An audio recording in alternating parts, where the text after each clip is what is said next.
Welcome back to week 2 of the lead guitar track. I'm really glad that you decided to come back. Don't forget, we need you to post your comments. Let me know what you're thinking. Let me know what's helping. Let me know what's not helping.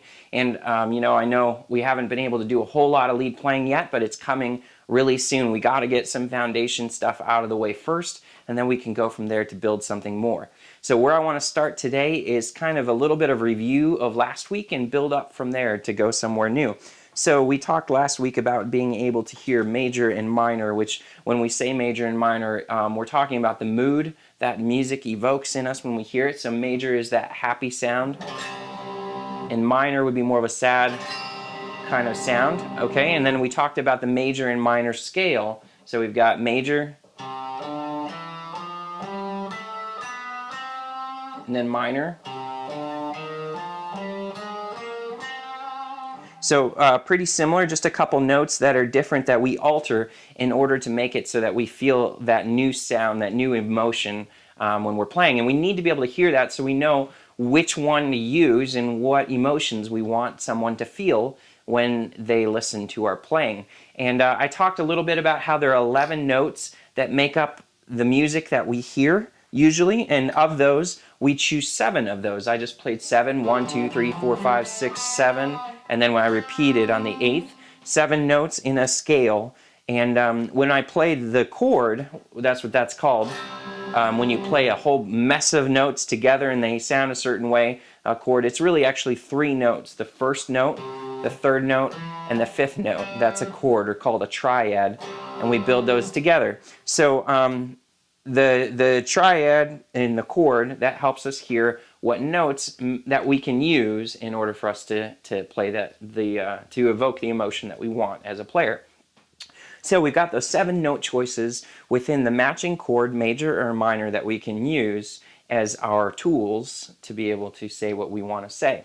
So what we want to be able to do now is start to hear and start to relate the note to what we hear in the song. So just like what we did last week, where you listen for a major song and you pointed out and heard, I hear that that's happy, so that's major, and then I hear that that's minor because it's sad, and I heard what note it started in. What we want to do now is listen to the melody, which is the lead line, what the person is singing, or you can listen to a guitar part and hear what note of those 7 notes they're using while they're playing. So if you're maybe listening and you hear da da da da da da da da da. Let's just say, sorry for my singing. That's okay.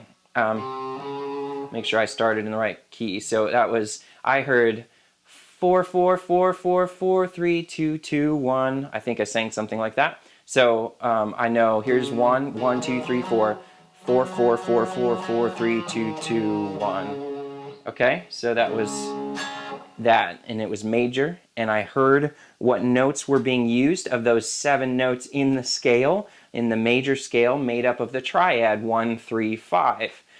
So what we want to do this week is start to listen when you're running, start to listen when you're listening to the radio, and start to think and make a connection between 1 2 3 4 5 1 2 3 4 5 6 7, and while you're hearing that, what note is being used to make up the song that you're listening to.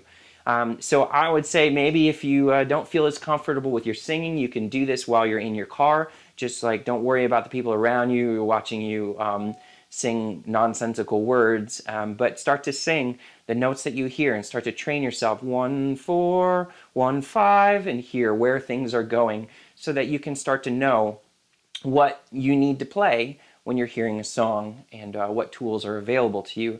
I also recommend, hey, check out The Sound of Music if you've not seen it before. If you need to get some friends to come and watch with you because you're embarrassed, like some nieces or nephews or kids or something, because it's just a fun family show, then do that. But I mean, just do it because it's helpful for you, even if you just need to lock yourself away and not let anyone know you're watching The Sound of Music. It doesn't matter, just watch it. It's a great film. So I'll dare you not to sing Edelweiss by the end of it. So I want you to pay attention to the Do a Deer song, because that's what they're doing. They're assigning syllables to the numbers in or to the letters in the scale to the 1, 2, 3, 4, 5, 6, 7, and that will help them to be able to know what to sing. We're doing the same thing, except instead of the solfege syllables, do, re, mi, fa, sol, la, ti, do, we're doing numbers 1, 2, 3, 4, 5, 6, 7. So listen, pay attention, and start to practice. It's really helpful. Okay, the next thing I want to talk about is gear. So we talked about your guitar and how important it is for you to find a guitar that's going to inspire you to play. The next thing you need to be able to do is to hear what you're playing, which is a little better than the clicks. You want to be able to hear the sounds when you play. So you can do that. I recommend, especially if you're starting out on a budget, instead of going out and getting this massive wall of an amp, just go and grab a multi-effects processor. You can pick these up for anywhere from a little bit of money to a bunch. What I use is the Vox Tone Lab LE. I picked this up for $150 used. They don't make them anymore, but I think it's a great pedal because it has a lot of flexibility and it has amp emulators. So it sounds a lot like it's playing through a real amp. That helps, live sound when I'm playing at a church or something like that.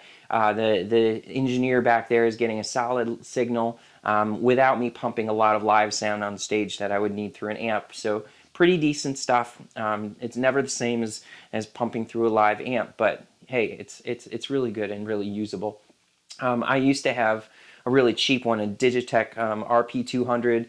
Has just like two little pedals and then like an expression pedal on the side that lets you do wah or some assignable things. I checked on eBay. You can get these for under $50. Just a great way. Plug the power in, plug your headphones in, and you can really start to hear your guitar doing some really unique sounds, and really mess around and make yourself feel like you're a rock star.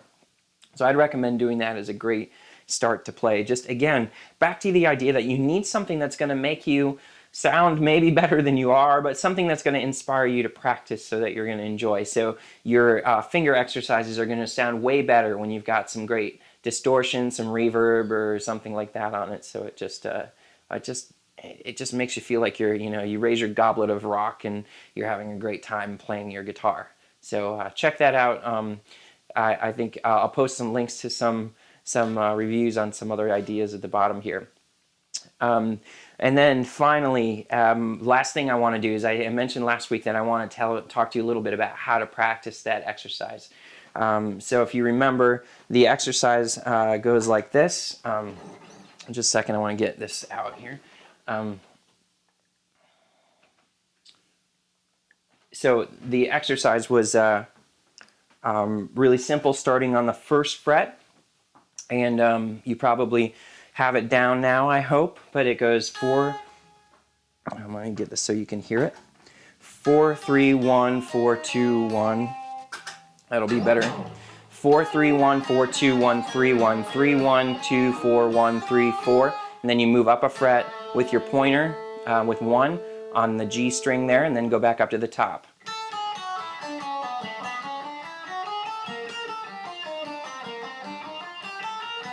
And then move your way up the fretboard.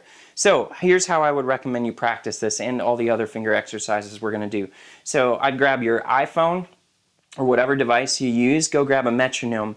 So this one I've got here, if you can see that there, it's kind of like an old style metronome. You can get a little digital one too, or you can buy one in a music store for next to nothing. Since you're starting out, I'd go ahead and slide it on down to 60 beats per minute. Make sure that's there. This one's a little tricky. You might want to get something more digital. Let that click through. And then what I would do is I would just go ahead and do 1 note per click to start. So we go 4,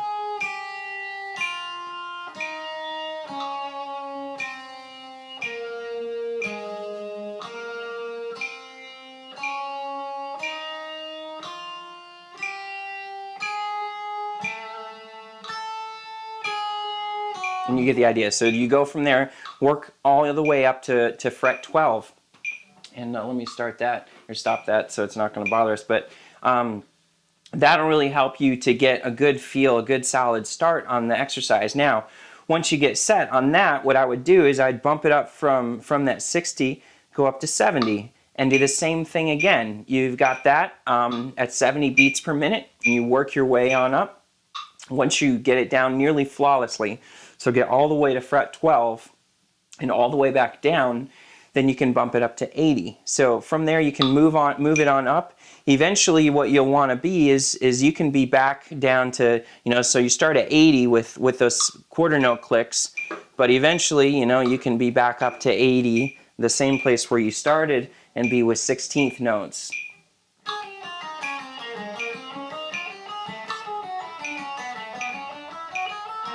And so on from there. So that's kind of how I would practice that. With a metronome, slowly working your way up, as long as you maintain a nice and clean pattern as you go all the way up to the 12th fret and all the way back down, that's going to be helpful. So next I want to be able to talk about one new exercise, which, by the way, before I move on, I'm curious to know if anyone caught that exercise 1 is actually the major scale. So remember we did well, this is that was a major scale. So I'm all tricky on you that I actually taught you how to play something while doing your exercises. Here's another one that is actually going to help you out with something later. So here's the exercise 2. I want you to do the same thing. You can start it at 60 beats per minute, 1 per click. So you'll go 4, again, starting on the E string, downstroke, upstroke the whole time. 4, 1, 4, 1, 3, 1, 3, 1, 4, 1, 4, 1, 4, 1, 4, 1, 3, 1, 3, 1, 4, 1, 3, up a fret. So the same kind of thing that you did before, but you're just outlining the 1, 4, 1, 4, 3, 1, jumping down from the E string to the B string to the G strings, from the first to the second to the third with every set. And then moving your way on up to the 12th fret. Again, using the metronome, slowly working your way up as you go. So that's your new exercise. That should keep you busy. You've got 2 exercises. You've got a movie to watch. You've got a lot of singing that you need to do in your car with no one around. So tons of stuff to do. And since you already know your major scale, when you're doing your singing, you can start to try to line that too, because you've got your 1, 2, 3, 4, 5, 6, 7, and then 8 again, or 1. That you can start to align right with that while you're singing and start to hear and play the melodies that you hear while you're listening. Tons to do. Post a video if you want. Comment, please comment. Share with your friends. Follow me on Twitter and let me know what you think. And together, hey, we're gonna rock. So thanks for watching, and I'll see you again next week.